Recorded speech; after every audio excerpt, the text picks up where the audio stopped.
muchachos, tercera semana de trabajo remoto. Estamos ya en la séptima cápsula de lenguaje. Y antes de meterme de lleno con esta cápsula, quiero hacerles un recordatorio respecto a lo que tienen que estar realizando ustedes en sus casas. Cuando se presentan las cápsulas se pueden generar tres instancias de trabajo, que son actividades directamente del libro, clases teórica o práctica donde yo a ustedes les presento algún concepto, definiciones, etcétera, y trabajos con guías. Para cada una de ellas hay un formato de trabajo y es lo que le voy a recordar ahora. En el primer caso, cuando la actividad es del libro, usted va a centrar su trabajo obviamente en el libro de lenguaje de SM, pero siempre usted va a tener que trabajar también en el cuaderno y dejar registro en su cuaderno de la actividad o la tarea que está desarrollando. Entonces usted en su cuaderno va a poner título y objetivo, la fecha en que realizó la actividad y las partes de la actividad del libro que se desarrolla en el cuaderno la desarrolla en ese espacio, ¿ya? Existe también la otra opción de una clase de tipo teórico práctica como la anterior que tuvimos, donde usted va a trabajar con su cuaderno y un diccionario. En este caso usted va a tener que anotar fecha, título, objetivo de la clase y posterior a eso usted va a tener que tomar apuntes en su cuaderno, realizar las actividades de desarrollo, la de inicio y la actividad de cierre. Todo con su registro obviamente en el cuaderno de manera ordenada. En el tercer caso, en el trabajo con guía, usted va a anotar fecha, título y objetivo, va a desarrollar el trabajo en la guía y las partes de la guía que se desarrollan en el cuaderno las desarrolla en el cuaderno. No olvide que independiente de que estemos en un contexto especial o en un contexto diferente que es esta cuarentena, usted tiene que seguir con sus procesos de aprendizaje y con el formato de trabajo más o menos regular o normal que nosotros desarrollamos en clase. Por ende, el cuaderno es importante, el uso de las cápsulas es importante y el hecho de que usted haga las tareas también es importante. Y en el caso de las tres acciones que yo le acabo de nombrar, o de estas tres formas de trabajo, siempre es importante que usted utilice una letra clara, que cuide su ortografía, que esté ordenado y que pida a alguien que le revise las tareas una vez que las desarrolle. Eso con concepto del formato de trabajo. Nos vamos entonces con el trabajo del día de hoy. Entonces hoy día lo que vamos a hacer es introducirnos en la lectura de un cuento. Esta va a ser la parte número 1 del trabajo o la primera parte y les voy a explicar el detallado de lo que tienen que hacer y en qué orden y en qué tiempo lo van a hacer. El objetivo de hoy es leer y familiarizarse con un amplio repertorio de literatura para aumentar su conocimiento del mundo, desarrollar su imaginación y reconocer su valor social y cultural. Y tenemos esta pequeña imagen que aparece acá en la portada donde hay un niño abriendo una puerta que le está dando el ingreso a un lugar que no sabemos cuál es, pero que a través de la lectura de la historia van a saber qué es lo que es este lugar. En la sesión anterior dejamos una tarea pendiente y esta tarea tiene que ver con la lectura de este microcuento que nosotros sacamos desde Santiago en 100 palabras y ustedes tenían que buscar los elementos que componían este cuento.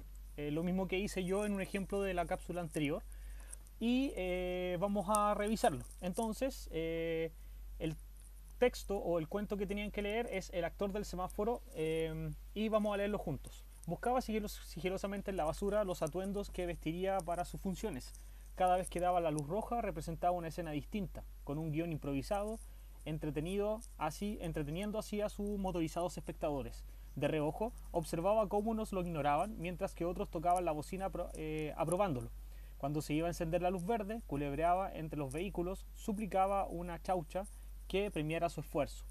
El aplauso y el olvido estaban para él determinados por una línea delgada que colgaba de la refulgencia del semáforo, que tras cada minuto y medio le ofrecía otra oportunidad para cambiar su historia. Entonces, ¿quién es el narrador de esta historia? El narrador puede ser un ser que no es un personaje, o sea, un ente que no está dentro de la historia y que logra ver todo lo que le ocurre al personaje, incluso lo que piensa o lo que siente. En este caso hablaríamos de un narrador de tipo omnisciente. También podría ser una persona que está en los autos, podría ser una de estas personas que está en la fila del semáforo viendo cómo este personaje hace su actuación y por ende también se transformaría en un personaje de tipo no protagónico, sino que un tipo de personaje o tercera persona. O también podría ser alguien que lo ve desde un escenario diferente, no dentro de un auto, sino que una persona que va por la calle y que también sería un tipo de narrador en tercera persona. ¿Quiénes son los personajes de esta obra? Básicamente los personajes es uno, porque quien realiza todas las acciones es el actor del semáforo, que es quien busca sigilosamente la ropa, quien actúa las escenas, quien va por entre medio de los autos buscando la aprobación de la gente, etcétera.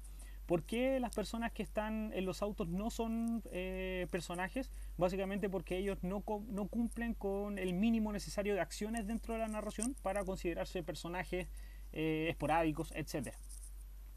Espacio, ¿cuál es el espacio? ¿Dónde ocurre la narración? Ocurre en una esquina común, como sabemos que es una esquina porque en ella hay un semáforo, en una calle cualquiera, sabemos que es una calle porque hay automóviles, porque hay semáforos, etcétera, en alguna ciudad del mundo. No se especifica en qué tipo de ciudad, pero sí sabemos que es una ciudad donde es posible que una persona trabaje en un semáforo, como los en Chile, por ejemplo, y que en esa esquina existan semáforos que funcionan con luces verdes rojas y que haya automóviles. Esas son como las características necesarias para decir qué tipo de ciudad podría ser. ¿En qué tiempo está presentada esta historia? Esta historia está presentada en tiempo pasado, ya que todos los verbos que se utilizan están conjugados en este tiempo, como por ejemplo el verbo buscaba, representaba, observaba, etc. Todos los verbos que se presentan dentro de la historia, verbos, palabras que presentan acciones, están determinadas en el tiempo pasado. ¿Qué tipo de mundo se representa? Un mundo real o un mundo realista, pero también no solo realista porque está centrado en la cotidianidad actual. ¿Por qué? Porque esta historia podría ocurrir hoy día mismo incluso, pudo haber ocurrido la semana pasada o podría haber ocurrido hace 10 años atrás o 20 años atrás. Entonces un mundo realista que representa la cotidianidad del mundo actual. ¿Cuáles son los acontecimientos principales? Primero que el personaje, el actor, buscaba su ropa o sus atuendos, realiza actos, los choferes reaccionan a sus actos de bien o buena manera y el sentimiento de esperanza que él tiene al cambio o al cambiar su historia. ¿Cuál es el tema entonces? La vida de un actor de un semáforo. Esas son las respuestas correctas que ustedes deberían más o menos alcanzar y ese es el desarrollo de la actividad. Continuemos entonces. Recordando lo aprendido. Vimos la clase pasada el concepto de narración, aprendieron ustedes cuáles eran los elementos como centrales de esta narración y para recuperar este conocimiento o para recordar lo que vimos la clase pasada van a tener que responder en su cuaderno las siguientes preguntas. ¿Qué es una narración? ¿De dónde toma modelos la narración? ¿Cómo se denomina el ser que nos presenta las narraciones? ¿Qué diferencia existe entre el mundo real y el mundo narrado? ¿Cuál es el elemento más importante de la narración? ¿Y qué se necesita para que una narración exista? Entonces las respuestas a estas preguntas están en la cápsula anterior y por ende están en los apuntes que usted tomó en su cuaderno de dicha cápsula. Le doy unos minutos para que responda.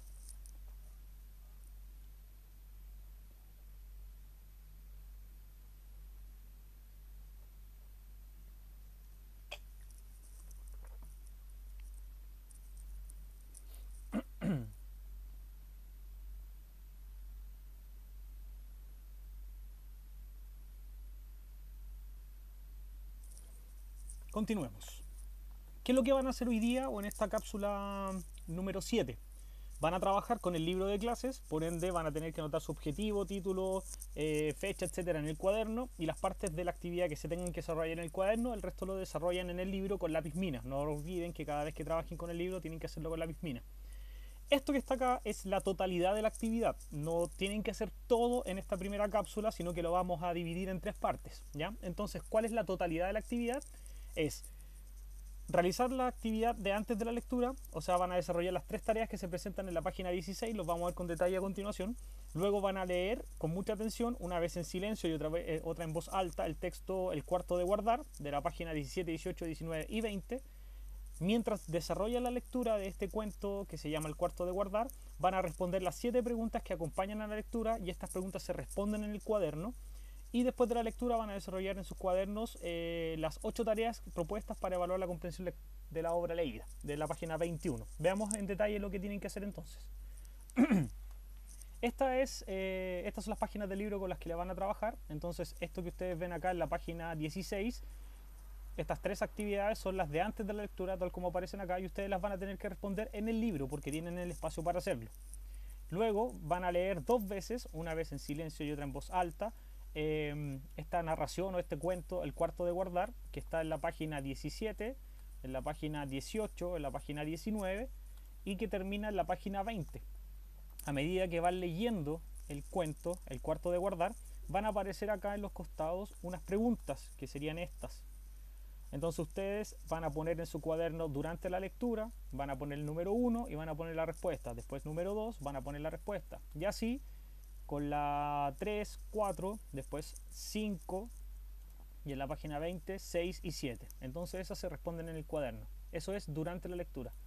Posterior a esta tarea de durante la lectura van a desarrollar las 8 acciones que aparecen acá. ¿Cuáles son esas acciones? Responder las preguntas, completar este recuadro, seguir completando preguntas, más preguntas, y en el número 8 dice: al leer el texto notaste cómo ayuda el vocabulario que aparecen algunas palabras definidas en las cápsulas para comprender.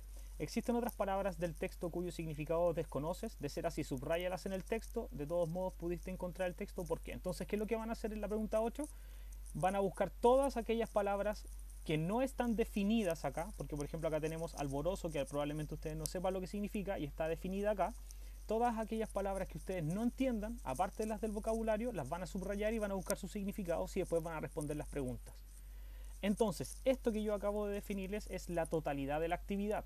¿Qué es lo que tienen que hacer en esta primera sesión o en esta primera cápsula? Van a hacer formato de trabajo. Entonces dice: en relación a la extensión del trabajo deberán trabajar día 1, que es la cápsula que estamos viendo ahora, que es la cápsula número 7. Van a tener que hacer actividades de antes de la lectura, que son las 3 actividades: la lectura silenciosa en voz la lectura silenciosa y en voz alta, y luego van a desarrollar antes de la lectura y durante la lectura. En resumen, ¿qué es lo que tienen que hacer en esta primera parte? Es lo siguiente: tienen que responder estas 3 preguntas, leer el cuento completo hasta la página 20, y después van a responder las 7 preguntas que aparecen durante la lectura.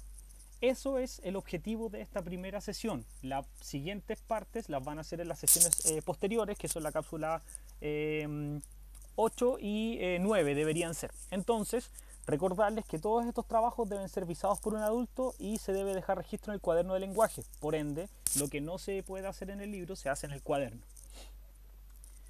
Antes de terminar, les recuerdo que hay un correo electrónico donde ustedes me pueden presentar dudas, y ahora habilité otro correo más porque tengo el correo institucional, el del colegio, el de Royal American, y ahora agregué este Gmail, que me lo creé obviamente para el concepto de dudas y preguntas que ustedes pudieran presentarme. Entonces les pido por favor, escríbanme, coméntenme cómo están yendo con las actividades, si han tenido dudas, si les está costando desarrollar alguna actividad, si hay preguntas que tengan respecto a lo que sea, escríbanme, ¿ya? Y finalmente, sigan con la lectura. Esta semana deberíamos tener noticias respecto a lo que vamos a hacer con el libro, pero continúen con el libro, lean por parte, recuperen algunas cosas que no recuerden, etc. Entonces, esto sería la cápsula número 7.